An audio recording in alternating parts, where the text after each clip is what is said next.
टीकमगढ़ के बलदेवगढ़ के गरौली गांव से डूडा एक 3 दिवसीय यात्रा मां के नाम का समापन मंगलवार को हुआ। इस यात्रा का शुभारंभ 30 नवंबर को किया गया था। यात्रा के समापन अवसर पर डूडा गांव में पूर्व मुख्यमंत्री उमा भारती ने एक बड़ी सभा को संबोधित किया, जिसमें बड़ी संख्या में ग्रामीण और जन समर्थक उपस्थित थे।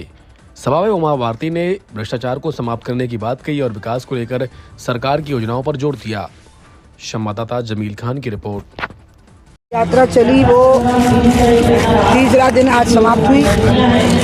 मैं करीब 20-25 गाँव से गुजरी, जिससे माँ पैदल चली थी। गरौली से पैदल आती थी ससुराल। माँ गरौली में पैदा हुई थी, डूडा में उनकी ससुराल थी, हम लोग यहीं पैदा हुए। तो पूरा तो मैं पैदल नहीं चल पाई, क्योंकि वाहन सुधार परियोजना के कारण रास्ते में लंबा हो गया है। तो गरौली से पैदल चली और आज मैं अपने गाँव की पहाड़ी के ऊपर से पैदल चली। माँ यहाँ ब्याह के आई थी जब वो 9 साल की थी, तो वो लगभग 1925 में यहाँ ब्याह के आई है। और उससे बाद कि भारत आज़ाद हो गया, आज़ाद भारत के बाद मध्य प्रदेश बना।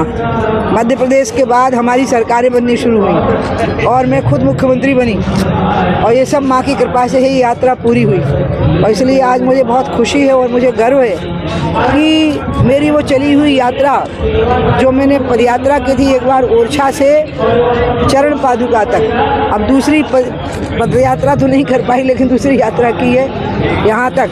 मुझे लगता है कि विकास की यात्रा भी, जैसा कि मोदी जी ने कहा है कि 10 वर्ष के अंदर भारत के विकास की यात्रा पूरी हो चुकी होगी। पश्चिम यात्रा के दौरान आपने गाय गंगा शराबबंदी को लेके काफ़ी अच्छे बयान दी है, आगे क्या और आगे करेंगे आप?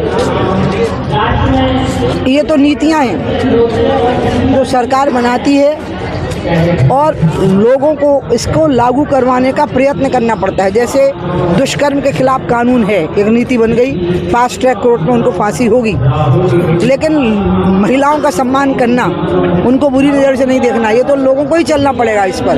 तो नीति भी बनती है और लोगों का उसके ऊपर पालन भी होता है। तो मिलाकर के सरकार और समाज ये काम करते हैं। शराब का मामला हो, नदियों का मामला हो, गाय का मामला हो या महिलाओं का मामला हो। पश्चिम बंगाल में एक विधायक ने बाबरी मस्जिद की नींव रखने को लेकर बात कही है अपनी विधानसभा में। मैं उस पर जवाब दे चुकी हूँ, अब दोबारा उसको रिपीट नहीं करना मुझे। मैं पूरा ठीक से जवाब दे पढ़े लिखे डॉक्टर मैं ठीक से ट्वीट कर चुकी हूँ और आप लोगों ने मेरा ट्वीट देख लिया है। हाँ, अब दूसरी बात, पढ़े लिखे जो आतंकवादी निकल रहे हैं, कुछ संस्थाएं हैं धर्म विशेष की, तो उसके लिए क्या कहेंगे आप? मैं ये कहूँगी कि उनको पढ़ने लिखने के अलावा उनको जो अन्य क्या बोलते हैं फंडामेंटल जो एलिमेंट होता है, उन लोगों ने अतिवादी जो तत्व होते हैं उनका दिमाग इतना भर दिया कि उनकी विद्या बुद्धि गायब हो गई। उनको आतंकवादी की तरह ही ट्रीट करना चाहिए। वही सब नक्सल टेररिज्म है, अर्बन टेररिज्म है। ये क्या देश में बंद नहीं होना चाहिए क्या? हो जाएगा, आप चिंता मत करिए। देश से आतंकवाद का सफाया हो जाएगा, नक्सलवाद का सफाया हो जाएगा, पाकिस्तान का भी सफाया हो जाएगा, गरीबी का भी सफाया हो जाएगा। सबसे कठिन चीज़ है भ्रष्टाचार। मोदी जी 10 साल और प्रधानमंत्री बने रहे, मैं अपने पूर्वजों से प्रार्थना करती हूँ, तो भ्रष्टाचार का भी सफाया हो जाएगा। आपने कहा है कि हर लाडली अंधेरा हो जाएगा। चाहिए। हाँ, मैंने कहा है, आप हमें भाषण में